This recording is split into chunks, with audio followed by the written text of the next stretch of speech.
Hi, I'm Patty McGarrahan, and I'm with the show The Mind's Eye.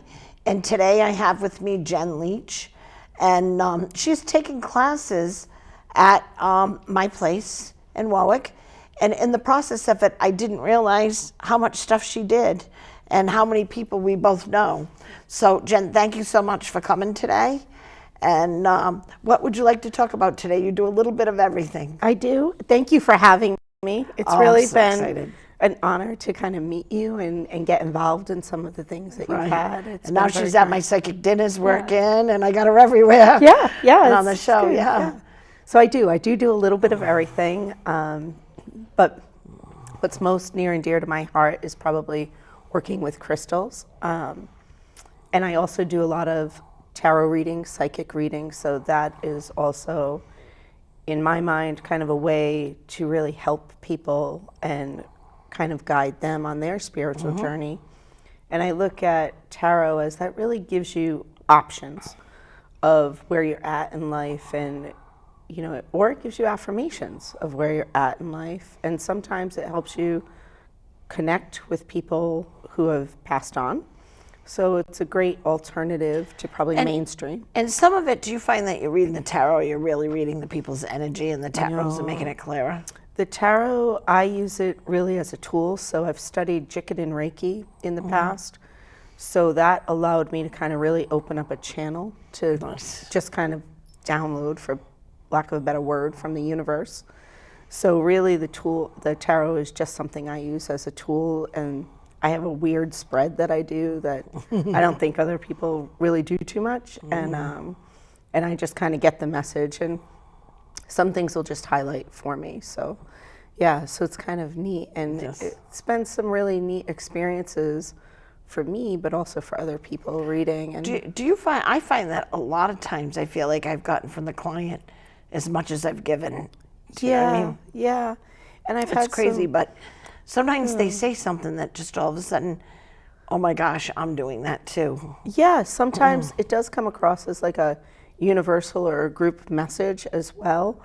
But I think sometimes it's also a very powerful healing tool for a lot of people, where you're able, especially if you can connect with somebody on another plane for them, like be that conduit, then it really gives them some closure and some healing. Yeah. Because I think sometimes it's just soothing for them to hear that somebody is thinking kindly about them on another plane. Oh, that's beautiful. Yeah, Beautiful. so it can really be powerful. And, so that's one piece of what I do that's really helpful. And the other piece is something that's also very near and dear, which is my crystal work. And so I started that as a child and didn't even know what I was doing. So I think I've always had this magical life and connection to other energies. And don't you think some of them we brought in from past lives? Absolutely, absolutely. I have had a couple of people Yeah. that I taught Reiki to that was no doubt in my mind that they were Reiki practitioners in another life. Do you know what I mean? Yeah. And I find with myself, there's certain things that I know that this was not my first rodeo.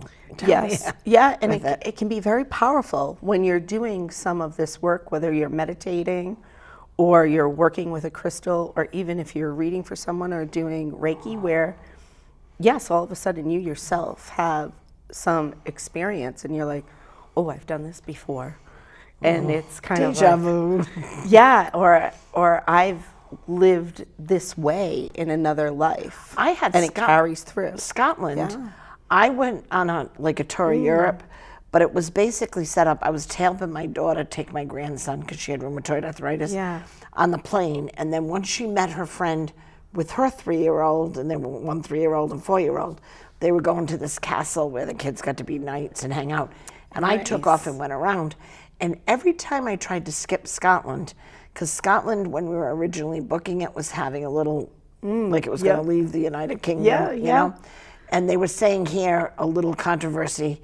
Over there, they were skirmishes, so the kids had to stay away. I finally added Scotland in there. And when I added Scotland in there, I came there, I thought it was the same money as the UK. It wasn't.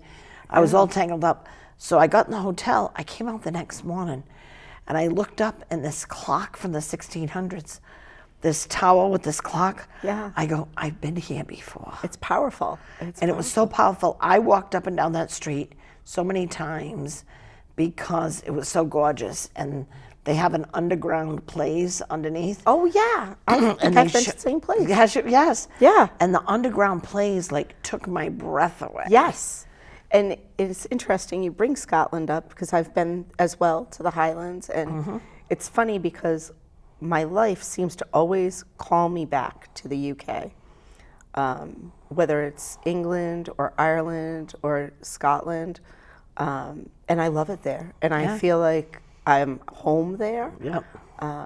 And I actually study a Welsh tradition of magic, which is kind of just fits in with how I feel. Oh, beautiful, and my life. Yeah, it's very powerful, really cool. It was crazy because I was going more for Germany because my father's family came from the Rhinelands. Yeah. And I had a beautiful experience there. Yeah. And I think I met an earth angel because I would have been robbed if it wasn't for this little lady this high that ran with my luggage to the train. Do you know what I mean? Yeah, yeah. And she wasn't even going to the train, and the bus was purely for the train. Just she was just there to save my butt, you know? Yeah. And it was just the whole trip had so much of that kind of stuff that's incredible. Now, in here, we had also talked about, and I want to hit everything because I like to do that. Yeah. You also wanted to talk a little bit about goddesses and stuff. Yeah, so going back to the crystals, I say like went dormant for a number of years, probably like my 20s or 30s. So I think when I was young, I was very in tune and I had some really crazy magical experiences. And then I went to Hawaii, which is a very powerful, energetic place in college. So that was kind of like the beginning of the journey. Went dormant and started to kind of reawaken when some very transformative things happened in my life, probably about 12 to 15 years ago. So I started studying again, and one of the things was crystals, and one of the realizations immediately that hit me, and I'm getting to the gods and goddesses. No, I long windy road, you know. And you know my long windy road, so you've been at enough classes. Yeah. So I realized that one of my homes, I had gridded the whole outside of the yard, and I didn't know I did that. So cool. Yeah. So I always tell people, you know, pay attention to what you do intuitively, because and it goes back to that past life thing. Like, I think your soul carries with it things that you've done in other lifetimes. So you're more knowledgeable than you know. So I've learned, and it's a journey, right, to learn to pay attention to the intuition or things which really resonate. So in that kind of led to a long path where, after studying crystals, and I'd always been drawn to them, and it's something that I use when I'm meditating or I'm trying to put my intention out there to bring something into my life, so manifest something. Excuse me, sorry about that. Do you need water? I'm fine. Okay. So I really started to teach, and I kind of felt like, well, when I'm teaching classes on crystals and I do something that's basic, so common crystals that everybody will pick up at first, kind of like your carnelians, your quartz, things like that. Right. Into your advanced crystals, which is more your higher vibrating crystals, so your moldavites, your danverites, tanzanites, things like that. And then that led into gridding. And so throughout my house, there's a lot of grids, and outside my house is gridded. Unbeknownst to me, I just did that, like in the wind naturally, which is kind of cool. That's beautiful. Yeah, and it's a little bit ancestral as well, because I used quartz rocks that my grandfather had got from his land when he built his house. Wow. And I just, when my parents were moving, they were going to leave them. I'm like, no, you have to take those. And I didn't know why. Now, years later, I understand the why, and it's very powerful for me that those are there. So in one of my crystal grid classes that I just recently did, I had this thought, because about a year and a half, 2 years ago, I made a decision to kind of more seriously undertake studying different magical traditions, the Welsh tradition that I mentioned being one of them, or a Celtic Welsh tradition. And I started to be very attracted to smoky quartz. And I was like, why? Because it's never been one of my stones. I have one on the bottom of We talked about that. Yes. Yeah, it's beautiful. That whole piece is beautiful. And so I did some digging, and I was like, oh, this is related to the goddess Hecate, or Hecate. You know, there's different pronunciations. And I was like, oh, that's interesting, because that's kind of connected to this journey that I had undertaken. And then probably maybe about a year ago, so maybe like about midway, I've always loved moss agate, and I started really being more and more connected and more drawn to moss agate, which is really a stone that helps you connect with the nature elements and fairies and outdoors. And a friend of mine had told me that really connects to the goddess Freya. And I was like, how interesting, because you know, she's very nature-based, very passionate, very strong, powerful woman. Have you ever been to Ireland? Yes, a couple times. One of the places tours I took was where they had the fairy circle. Yeah. Now, I wasn't really into that or connected to that. Yeah. But what had happened was Powerful. The Catholic Church had built a road through a fairy circle, which is a huge no-no. None of the farmers will do that or anything. Yeah. To build a church behind it and kind of break up the people's belief. Yep. Throughout Europe, they've done that. They never could get the fourth wall out before it collapsed. And I went into the area where they had 2 or 3 of the walls, 2.5 walls up. And it constantly collapsed, and that circle was so powerful. And we talked to the farmer afterwards. I mean, the whole world like works around the fairy circle.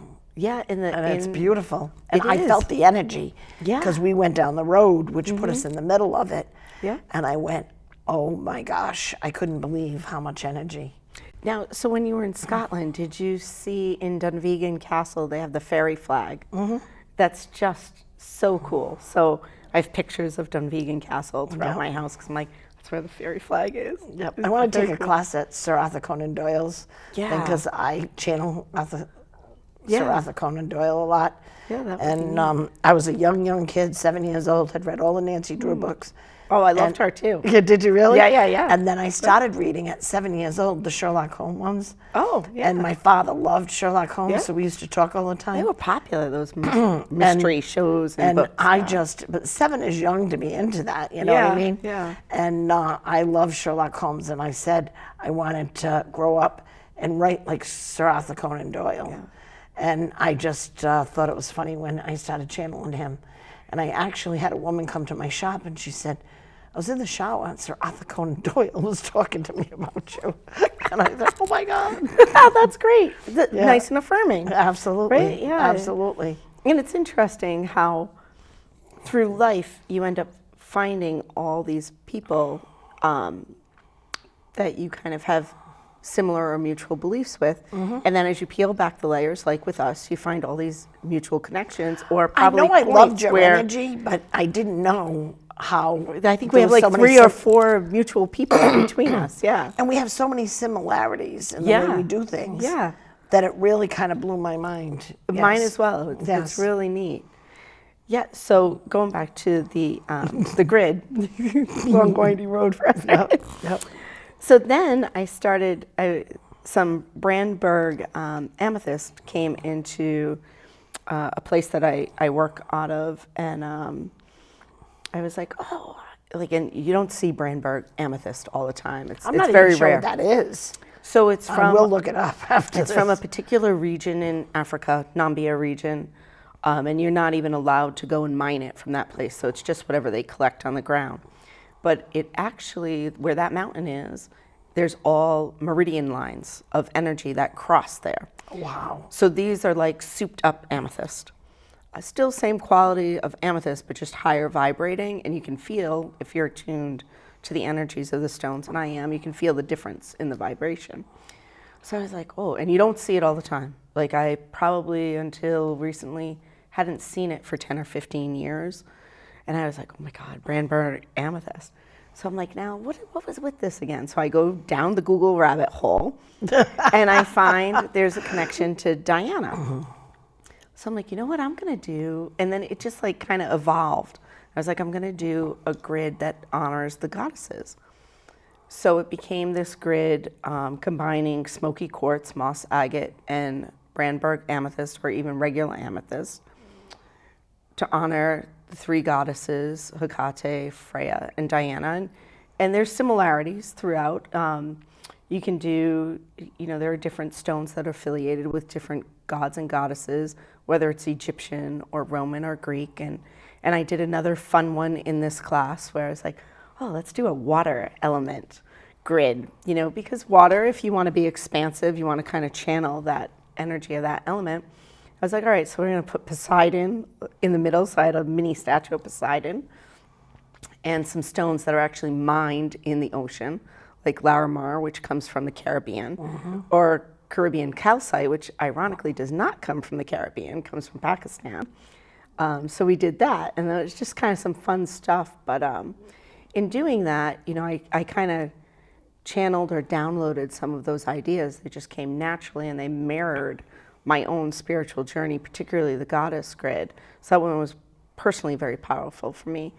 But I also kind of tell the folks who take my classes, be intuitive, like follow your intuition, but be creative. Like this is a space where you're not inside a box, you're outside of a box. And people who, really are drawn to this and drawn to this type of work, it's a journey. You have to kind of try everything and figure out what resonates for you, like what modalities best suit you. And I've gone through that process. It's a long process. Very long. It's very long. Very long. Lifetime long. Maybe many lifetimes, right? Right. And just like experiment, like it's okay to play with your rocks and meditate with them. Just on Saturday, there were these big Lemurian points. They were probably like 10, 11 pounds each that had just come up from Brazil. So I like laid down on the floor with them, and I was just like, oh, so cool. So it's wild, and that's another way that you can grid with your crystals. And you can put them throughout your house. People use them for protection. I just was telling a friend of mine who's really struggling with some energies right now. I was like, you gotta start carrying some black tourmaline. Dispel that negative energy. Or, it's interesting, like I'll watch what's very popular, or what goes in waves, and it seems like every spring or fall, people are looking for things to clear negative energy or bring more positive energy in. So I'm always like, oh, get some black tourmaline or selenite, because they work on opposite ways. Like selenite will bring in positive, black tourmaline dispels the negative, so whichever. And then there are people who are like, oh, I'll put salt around my house. So there's lots of methods and lots of things, and I tell people, do what works for you. Because there's no right answer, no box that you have to do, and that's kind of cool because there's a lot of freedom in this. And I really love, sharing my knowledge and talking with people, because for me, and I don't know if I mentioned this earlier, I feel like I honor those who taught me, because a lot of people have helped me on my journey and been guides for me, and I feel like in passing that on, it's important. Excuse me. I'm fine. Especially as the younger children come up, because they come in so much more intuitive to this world. I've watched them just go The right crystal children are off the charts coming through. Unbelievable. They go right to the highest vibrating crystals if they have to pick. And interestingly, always rose quartz. Do you know what I laugh at too? We were just talking about this. I work with Bill Ladd, who's from Dig Fellas, metal detecting. And when the first time a girlfriend and I went down, he's got like this little room. It's a tiny room, but it's like a museum of all the stuff that he's dug. And there was so much different energy coming through. We were overwhelmed, and we couldn't do it. And his daughter at the time was 4 years old. And she'd run over and pick something out and put it in one of our hands, and then go run and pick something else. She picked out all the happy items. Oh, neat. Do you know what I mean? And it helped us do that.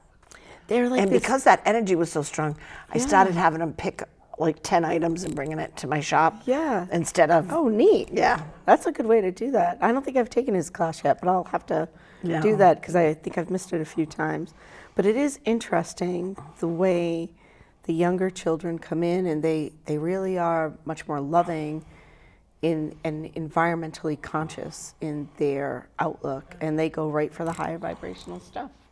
Yeah, they definitely do. It's do. crazy. Yeah. I got a grandchild that's like an indigo child. Yeah. And then I have another grandchild that's a crystal child. And I let people bring in the crystal child, and I don't charge them or anything. Like, they don't know what to do with these 4-year-olds. They're brilliant. Yeah, and so in tune. Oh my God, and they're 40 in the 4-year-old body, and the mother doesn't Yeah. know what to do with them. And what the comes other out, beautiful thing yeah. that's happening is a lot of mothers and grandmothers are opening up to this, so they Yes. can be there for the child, the crystal child that's being born in their family. That's true. It is opening up people who are older, who have those gifts, but just probably didn't have the space to use them or to practice them, or they were taught to fear that. Right. So, like, they really are opening up so many doors and so many portals and perspectives for everybody. So it'll be interesting to see what the world is when they're older. Absolutely. These kids, it's just, Yeah. it's incredible. And even the beauty of the whole thing is you're not only seeing that they're so involved with this, like I have the grandson that he's on a platter to me anyway, but my daughter got a box that came in the mail, and it was to do with the fact that they said that he literally created a society at the school that blocked off bullying and protected all the younger kids and stuff. Now he won't break a rule, so he won't swing before he's swung at. You know what I mean? Yeah. But if there's someone that's picking on the little kids, or he's incredible with autistic children and people that have any kind of stuff like that. Yeah. He's got this one kid that will swing. So there's always one. But they laughed because the school said it's almost like he built this little pyramid of people to protect the ones. And when he was so excited. He probably didn't even realize he was doing it. In the 5th grade, he got to be like one of the safety things with the, and he was so excited because they had him protect the first grade in kindergarten. Because he was just so kind of came in to be love and to protect others. My changed that my daughter was shocked when the box came in. She didn't know anything. And it was just awards for anti-bullying, Nice. And there's so many of them out there. Like, So to many. me, he's up here. Don't get me wrong. But I worked with the 4 or 5-year-old girl. Her energy was so beautiful. But the mother and father, like, what do we do with this? Well, yeah, right. Because, I tell people, and crystals are similar to this, because They everything love is crystals energy. too, those kids. They do. And everything is energy. Everything has an energetic signature. And people will say, particularly, we were talking about moldavite earlier. Oh, I can't wear that. It makes me sick. It makes me dizzy. And I'm like, I love it. You have to. I love it too. Like I'm like, oh, let me drip in it. But I'm like, you have to do the work to raise your vibration. And I think that's and it's work. It really is. It takes a lot of time, a lot of effort. But I think that maybe some of what the parents struggle with these kids who just come in so happy, so joyful, so they already understand those things, is a little bit of the difference in the energy signature. And now these parents, unbeknownst to them, might be forced to kind of meet their child on an energy level. And I loved it. I was very fortunate because even though my parents were psychic, but they weren't, my father thought it was just because he was brilliant. He had a 168 IQ, And my mom was psychic, but she has a little bit of almost that Indian, the ones that help cross over. Yeah. So she tended to see death. So she made her circle very small. Yeah. Because it bothered her. But they weren't really aware of it, but they didn't stop it. So like my brother had an imaginary friend. We went to a restaurant. A seat was there for the imaginary friend. Wow. Do you know what I mean? Yeah. And my stuff, sometimes they looked at each other like, where did she come from? Don't get me wrong. But they never tried to shove it down. That's good. And these parents that are coming to me, I'm so excited because there's so many of them that aren't trying to shove it down either.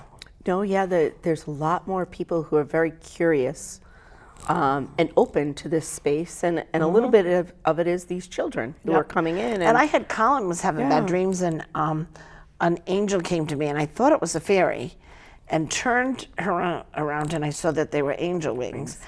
And I gave him a crystal. She told me, her name was Crystal. She told me to give him a crystal, like a big one, because he was 4. You didn't want him like putting it in his mouth. Yeah. So I put it in it, so anyway, so that he could hold on to it if he got scared at night. And he goes to me, now that I have an angel, I know my angel, he goes, I'm going to have the best sleep ever. And he came running in at 6:30 in the morning and says, Grandma, I had the best sleep ever. That's wonderful. And then we were driving back from going to Build-A-Bear.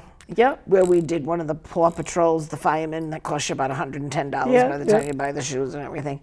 And because he kept saying to me, how come I see, he was seeing the blue, I can't think of what it is right now, but he was seeing, it sounded like alien energy type of thing. Oh, yeah. And it was scaring him. And the good blue, whatever it was, ended up using a feather that he found of a blue jay and used that energy so that the bad one could never come after him again. So he created his own protective shield. Absolutely. Wow. And he was under 4, That's amazing. And he brought that with him from another life. Yep. Yeah. So now we're in the back seat, and he's saying, I have to see this, and you get to see my angel, and how come I don't get to see my angel? So that's where the 40-year-old you're talking to. So we're in the car, and he goes, Grandma, my angel is here. Now, it's snowing, and the light, so I think he's seeing flashes and thinking he's seeing his angel. So the angel turned around and showed him her.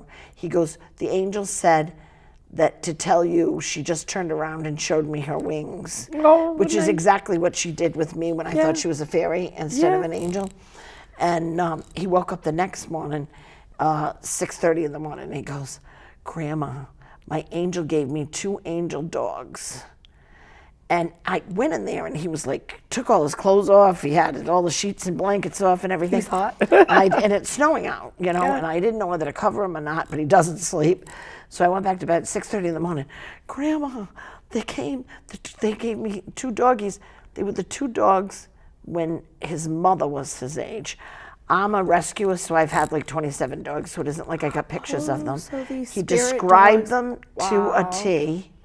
Oh, that's nice. And then he even turned to me and he goes, the one with the black face loves Grandpa. My husband saved him out of a pool. It was an Akita. Yeah. And had to pull his tail. He didn't even know my husband, and he flipped around, and he ended up, my husband thought he was going for his face. Instead, he hugged him. Oh. And when he died, my husband, he dug a big hole, and they gave him the shot to put him down. He was in pain. And my husband went in the hole, and he hugged him the same way. And he described it to a T. It's unbelievable. That, you know what I mean? And it's like, that's so exciting to me, because I just think the world, we've got a chance, because these kids are so fabulous. Well, yeah, and I think that they're more open to the different planes of energy and existence, and they're able to kind of cross those planes more easily and travel there. So I want to get in quick. How can they get a hold of you, Jen? So I am Ancient Mysteries Rhode Island on Facebook, and also Jen Ann is my personal page, ANNE. And Patty, you can always get a hold of Patty to get a hold of her as well. Get a hold of me, yeah. I can be found. You can be found, yes. You're not hidden. Yeah. You have a wealth of information, so and I love talking to people, and thank you again for having me. I got to tell you something, Jen. It was just so weird, because of conversation over knowing some people, and I was a little fresh with my response, and it got us chit-chatting, and I'm so glad we did. I didn't realize you did all this stuff. Yeah. And it's very exciting to me. Very exciting. Thank you. Yeah. I love doing it. It creates a nice balance in life, and it brings a lot of peace. Excellent, excellent. Thank you so much for coming on the show. Thank you. Thank you.